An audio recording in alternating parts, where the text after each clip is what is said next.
Livile Nkosi lithi munye umlamleli phakathi kwemuntu naNkulunkulu. Lo muntu lekuthiwa ngumlamleli ngoKristu Jesu. Kuba kunengi kufuna tintfo letingaba likhambi. Kepha ake sewushintshe kucalata, funa umuntu lo ngoKristu Jesu. Kulamleleka sikuthola ngekufuna nekuhlangana nalo muntu longumlamleli.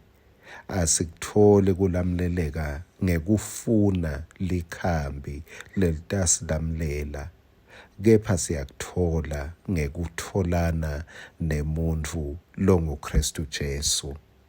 Nasi singwaselusuku sakavuka uhle sawubona sihlobo sami. Unjani eminyakeni lomusha? KuJohane sahluko 15 ngicela sibuyele lapho. Sinake verse 8 na verse 16. Luthumo lwababe lubonakaliswa ngaloko ukuthi nithele tithelo letinyenti nibe bafundzi bami. Leni yini kube kuhle kuthela letithelo letinyenti. Kulo verse 16 lithi akusini lena ngikhetha kodwa ngimi lenganikhetha, nganithuma kuthi nihambe nithele tithelo letinyenti.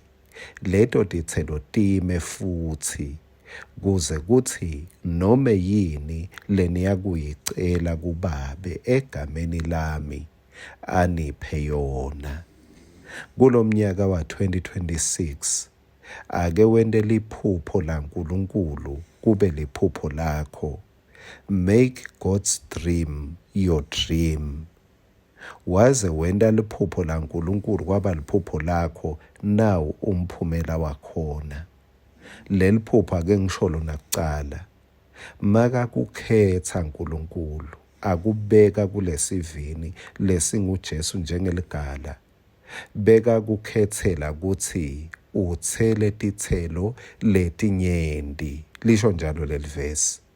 Nalo verse 8 uthi babe ukhadimliswa ngalokuthi nithele tithelo letinyenti.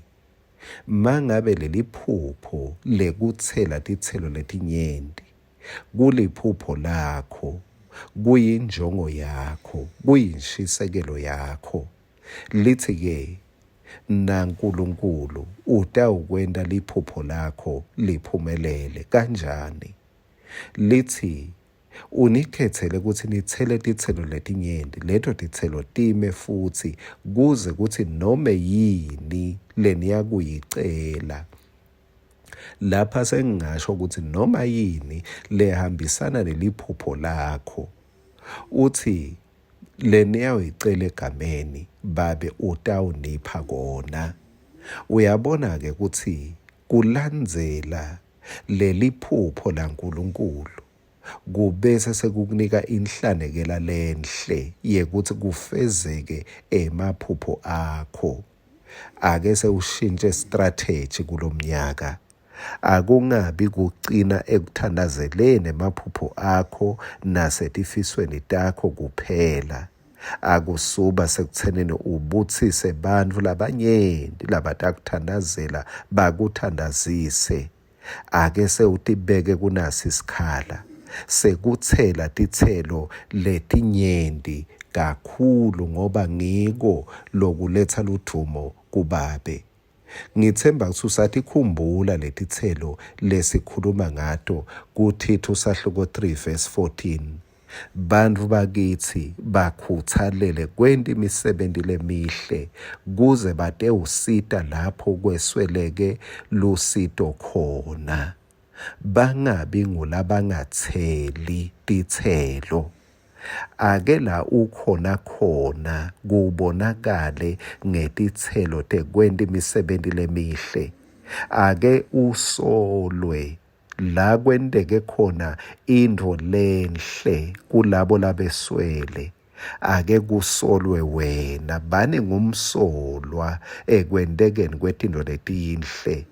khona impela uNkulunkulu naye uthi mawenda liphupho lakhe libe liphupho lakho, naye uthi awukwenda liphupho lakho libe liphupho lakhe. Amen.